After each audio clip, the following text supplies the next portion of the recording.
TWR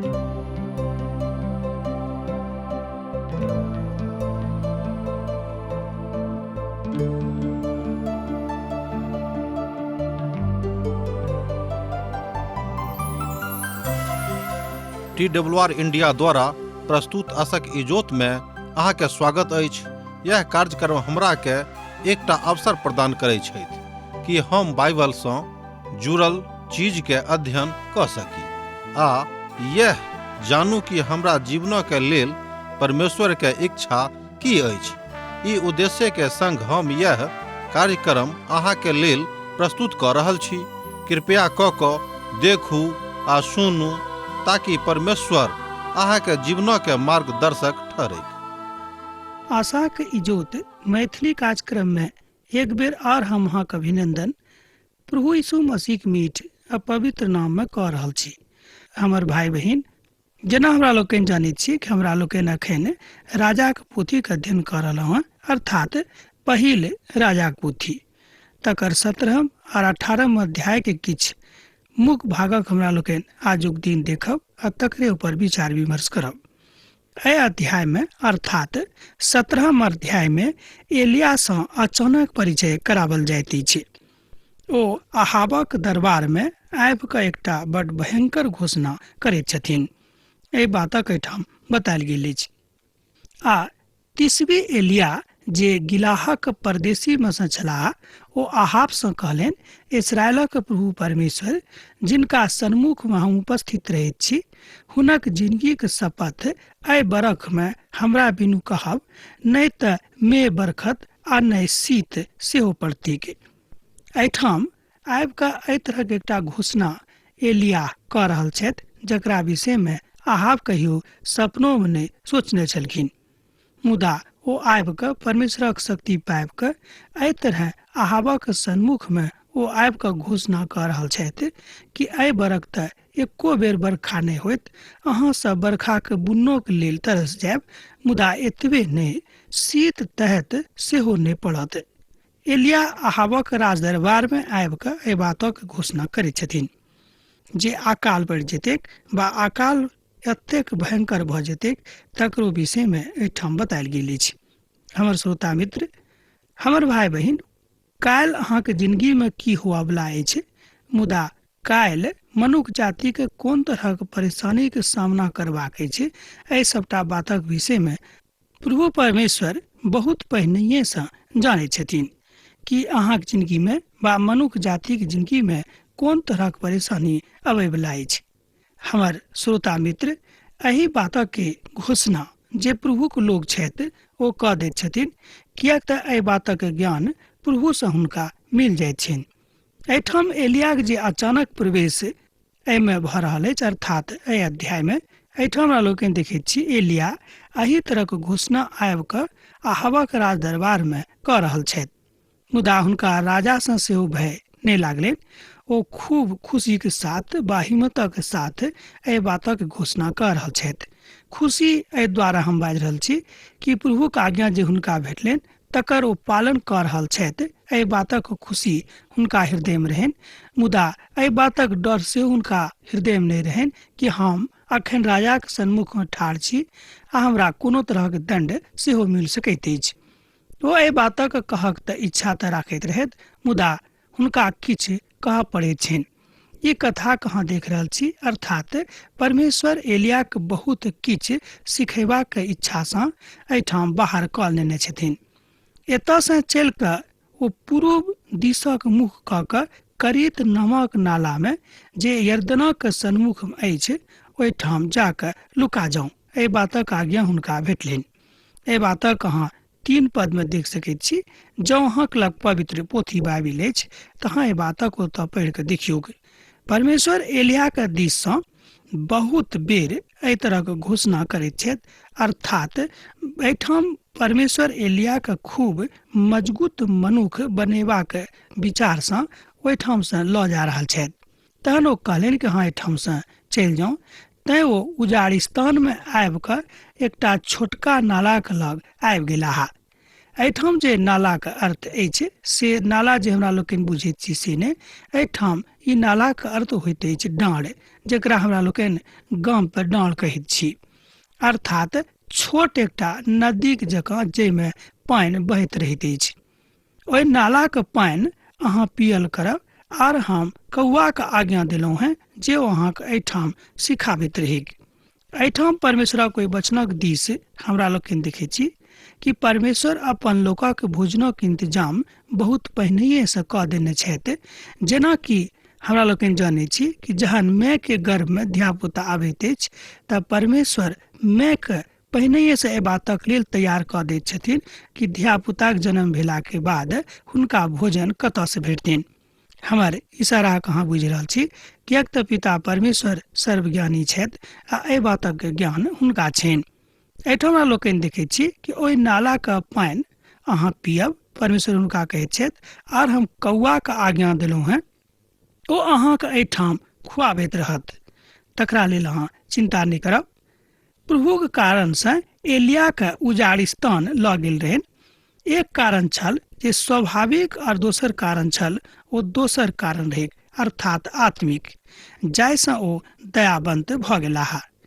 अर्थात एहिठाम हमरा लोकनि देखैत छी कि पिता परमेश्वर एलियाके एकटा मजबूत अपन लोकक रूपमे बनाबैके कोशिशमे छथि, तैँ ओ हुनका ओहिठामसँ दोसर ठाम लऽ गेलाह।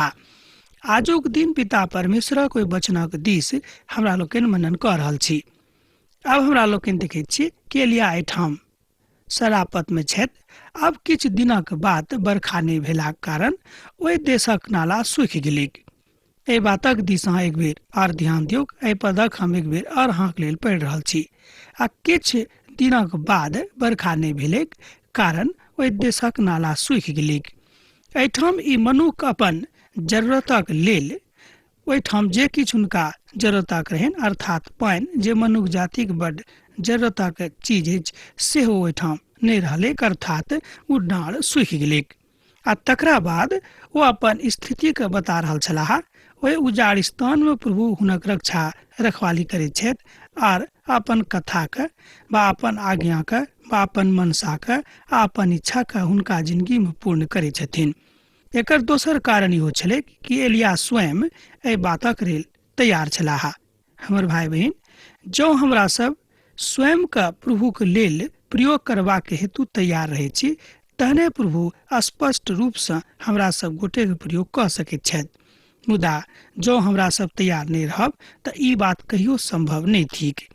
आ दोसर गोटेक सभक विश्वासक सेहो ई बात बढ़ाबैत अछि कि प्रभु परमेश्वर अहाँ कोनो परिस्थितिमे रहू, ओ अहाँके भूखल नहि छोड़ताह। तहन प्रभुक वचन हुनका लग पहुँच गेलैक, जाहिसँ ओ चलि कऽ सीदोनोके सारपत नगरमे चलि कऽ ओतऽ रहऽ लगलाह।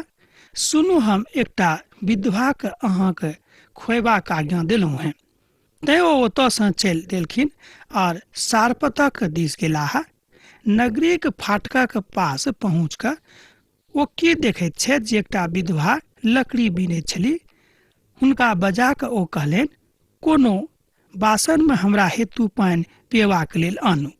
एहिठाम जे आज्ञा हुनका भेटलनि, अर्थात एलियाके, ओ करक लेल आज्ञा ओहि विधवाके एलिया दऽ रहल छथि कि हमरा पानि पियाउ, किएक तऽ हमरा प्यास लागल अछि। हमर भाई बहिन, जाहि विधवाक विषयमे हमरा लोकनि एहिठाम देखैत छी, ओ विधवा बड्ड गरीब विधवा छलीह आ हुनका शायद धियापुता नहि रहनि। एहि बातक विषयमे हमरा लोकनि आगू देखब। जहन ओ आनल गेल छलाह, तहन ओ हुनका सोर पाड़ि कऽ कहलनि कि अपन हाथमे हमरा लेल एकटा टुकड़ा रोटी सेहो नेने आयब। एहि बातक दिस कनिक ध्यान दियौ। हमर इच्छा अछि, जहन ओ आनल जा रहल छलीह की तऽ पानि, तहन हुनका सोर पाड़ि कऽ ओ कहलनि, अपन हाथमे हमरा लेल एकटा रोटीके टुकड़ा सेहो नेने आयब। ओ बाजली, प्रभु, अहाँक शपथ, हमरा लग एकटा रोटी नहि अछि। हमरा घड़ामे मुट्ठी भरि आटा आ कुप्पीमे कनेक तेल अछि, वा किछु लकड़ी बीन कऽ हम लऽ जा रहल छी, जाहिसँ तकरा पकाए कऽ खायब आ बेटाके सेहो खुआएब आ मरि जायब। एहिठाम हमरा लोकनि ए विधवाक निराशाक जीवनक देखै छी।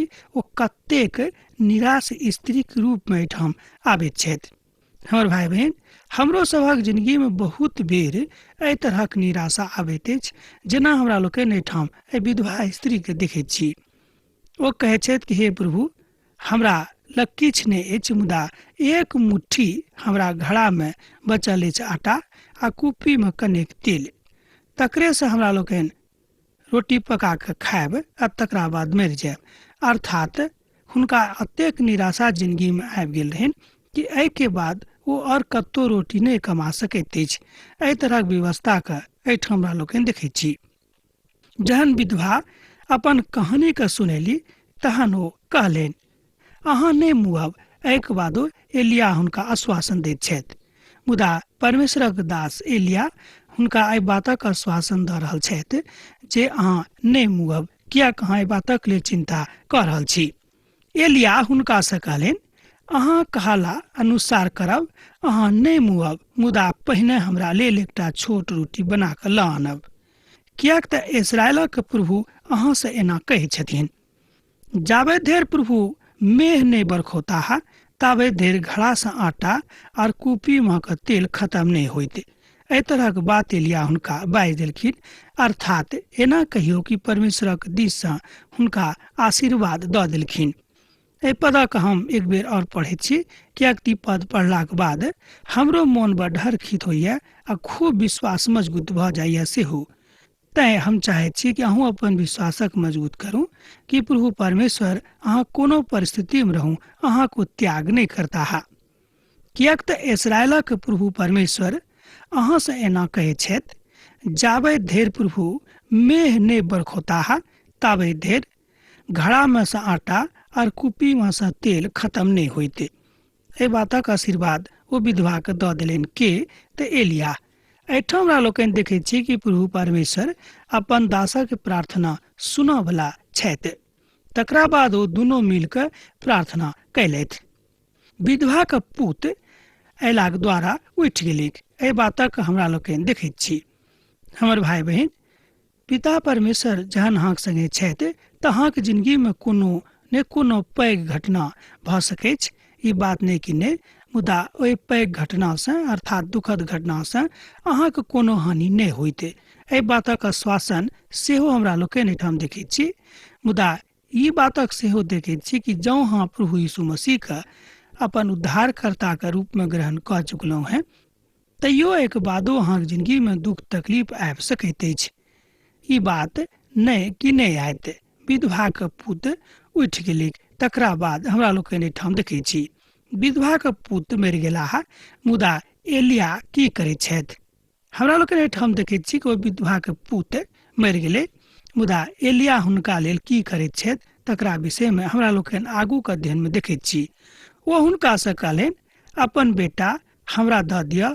तहन ओकरा हुनक गोदी में लऽ कऽ अपन अटारी पर रहि गेलखिन, जतऽ ओ रहैत रहथि, आ अपन खटिया पर ओकरा सुता देलखिन।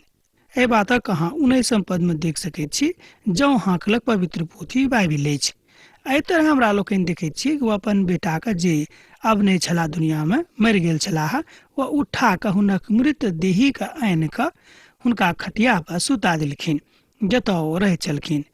तहन ओ प्रभु के सोर पाड़ि कऽ कहलनि, हे हमर प्रभु परमेश्वर, अहाँ एहि विधवा के बेटा के मारि कऽ अहाँ ओकरा ऊपर विपत्ति आनि देलहुँ हैं। तहन ओ एहि नेना के ऊपर 3 बेर पसरि कऽ कहलनि, हे हमर प्रभु परमेश्वर, एहि बालका के प्राणों के घुरा दियो के।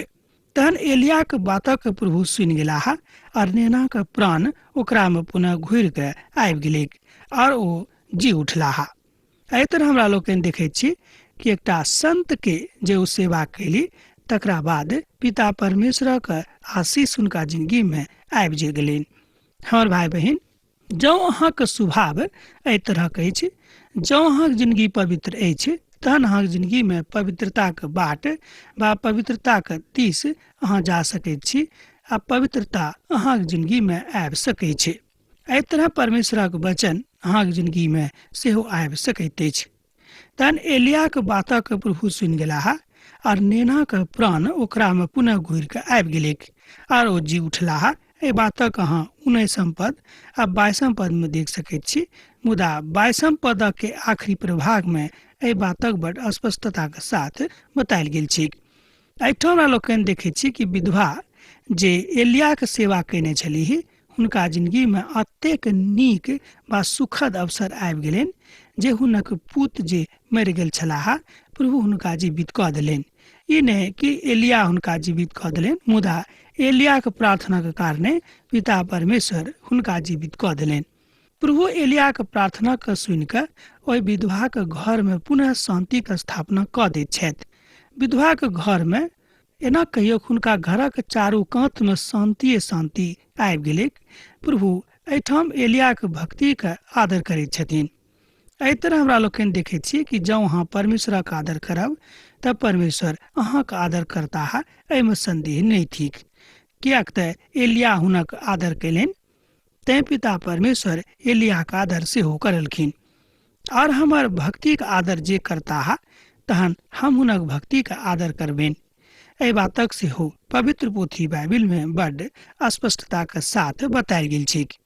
एलिया के लग अकाल आ उजाड़ स्थानक खाली बर्तन वा खाली कुप्पी लऽ कऽ ओ बतौलखिन कि हमरा लग खाली बासन आ खाली कुप्पी अछि, कनिक तेल बचल अछि।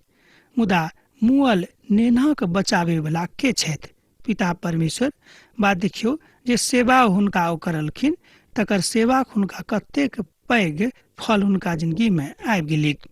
हमर भाई बहन, एहि बात से हमरा लोकनि और एकटा बातक सीख सकैत छी कि पिता परमेश्वर जिनका ऊपर अहाँ अथाह विश्वास राखैत छी, ओ कहियो अहाँके अनेरे नहीं मुआ देता है आ नहीं अहाँके जिंदगी में अनेरे अशांति आवा देथिन। अध्याय 18 में पवित्र पोथी बाइबिल के महानतम अध्याय में से एक अध्याय अछि। एहिमे एलिया बाल भविष्यवक्ता के चुनौती दैत छथि जे सच्चा प्रभु के थिकाह। बालक 450 भविष्यवक्ता के एलिया के सन्मुख में छोट पड़ि जाइत छथि। एलिया के परमेश्वर महान मनुष्य छलाह, एहिमे कनिको संदेह नहीं छै। संदेह जँ अहाँ राखैत छी तहन अहाँके हम कहब कि हाँ, कहियो परमेश्वरक दिस सँ कोनो वस्तु के प्राप्ति करबाक आशा नहीं राखू। कियाक तऽ पवित्र पोथी बाइबिल में स्पष्टता के साथ एहि बातक घोषणा कयल गेल छै कि जे केओ हमरा दिस एहि दृष्टि से देखत वा संदेह करत, ओ कहियो हमर राज में प्रवेश नहीं करता है, मुदा हुनका हमरा दिस सँ किछु प्राप्ति नहीं होतनि। एहि बातक स्पष्टता के साथ एहिठाम पवित्र पोथी बाइबिल में बतायल गेल छै। 450 भविष्यवक्ता के ऊपर एलिया भारी पड़ गेला है। एहि बातक हमरा लोकनि देखै छी, कियाक तऽ ओ सब सच्चा परमेश्वर के भविष्यवक्ता नहीं छलाह। एहिठाम हमरा लोकनि देखै छी कि जे केओ सच्चा परमेश्वरक दिस अपन ध्यान राखैत छथि, हुनका जिंदगी में ई बात बड्ड स्पष्टता के साथ भऽ जाइत छनि। आजुक संदर्भ में सेहो ई बात बड्ड स्पष्टता के साथ झलकैत अछि। एलिया और ओबदिया एहि बातक हमरा लोकनि अब एहिठाम देखैत छी। बहुत दिनक बाद तेसर बरख में प्रभु के वचन एलिया के लग पहुँचलिक जे जाके अपन अपन अहावा के देखाऊं और हम धरती पर बरखा करबे के। तहन एलिया अपन आप के अहावा के दरवाजा में लऽ गेला है आ ओहि काल में सामरी नगर में अकाल पड़ि गेल रही। एहि बातक अहाँ 18 अध्याय के 1 आ 2 पद में देख सकैत छी, जँ अहाँके लग पवित्र पोथी अछि। एहिठाम पवित्र पोथी में बड्ड स्पष्टता के साथ एहि बातक बतावल गेल रहै छै कि पिता परमेश्वरक आज्ञा एलिया के लग बहुत दिनक के बाद अयलैक आ कहलखिन कि हाँ, ओतऽ जाकर घोषणा कऽ दियौ कि हम अब बरखा करब छी। परमेश्वर एलिया का प्रयोग करबाक हेतु तैयार कऽ रहल छथि। हमर मित्रवर, हमर भाई बहन, हमरा सभक जिंदगी में तकलीफ वा कष्ट एहि दुआरे आबैत अछि जाहिसँ हमरा सब परमेश्वरक महिमा के बुझी आ तकरा खूब नीक सँ विचार करी। अब एलिया बड्ड साहसी बनि कऽ प्रभु के लेल अपन काजक आरंभ कऽ सकैत छथि। एलिया एहि बातक सिखा देलखिन जे ओ कोन तरह अपन लोकक सेवा कऽ सकैत छथि। अर्थात एहि बातक एलिया कतऽसँ सीखने छलाह से तऽ अहाँ अब खूब नीकसँ बुझि गेल होब प्रभु परमेश्वरसँ। किएक तऽ प्रभु परमेश्वरक ज्ञान हुनकामे आबि गेलनि, मुदा यह ज्ञान ओ एहि विधवाके सिखा देलखिन। मुदा प्रभु सब किछु कऽ सकैत छथि, एहि बातक ज्ञान सेहो एहिठाम एलियाक लग एक बेर पुनः आबि कऽ उपस्थित भऽ गेलै। ओ अब अहाबसँ भेंट करबाक लेल जा रहल छथि, तकरा लेल तैयारीमे ओ लागल छथिन। एलिया अहाबक चुनौती दैत छथि। एहि बातक हमरा लोकनि 17 आ 18 पदमे देख सकैत छी, बा ओहिठाम एहि बातक बड्ड स्पष्टताक साथ बतायल गेल छै। एलिया अब अपन समस्त बातक बड्ड स्पष्टताक साथ एहिठाम अभिव्यक्त कऽ रहल छथि। एहि तरह हमरा लोकनि देखैत छी कि एलियाक जिंदगीमे अब महान शांति आबि गेल छनि, अर्थात एलिया पिता परमेश्वरक दिस महानता के साथ स्वयं के प्रयोग करबाक लेल तैयार भऽ रहल छथि। तहन एहि बातक प्रभुक जय आ तकर घोषणा ओ सेहो कऽ रहल छथि, किएक तऽ हुनका हृदयमे परमेश्वरक अथाह प्रेम उमड़ि रहल छनि। तहन आजुक दिन बा अखन हम कहैत छी कि हमरा सभक जरूरत अछि कि अपन अपन हृदयके ऊपर हाथ राखि कऽ देखियौक, बा हम देखी जे कि हमरा सब प्रभु पर अतेक विश्वास राखैत छी। जाहि तरहक विश्वास अखन हमरा लोकनि एहिठाम एलियाक देख रहल छी, तहन एहि बातक प्रभुक जय और बालकक पराजयक संज्ञा देवल जा सकैत छै। एलियाक देखते अहाब कहलनि, हे इस्राएलक सतावऽ वाला, की अहीं थिकौ हैं?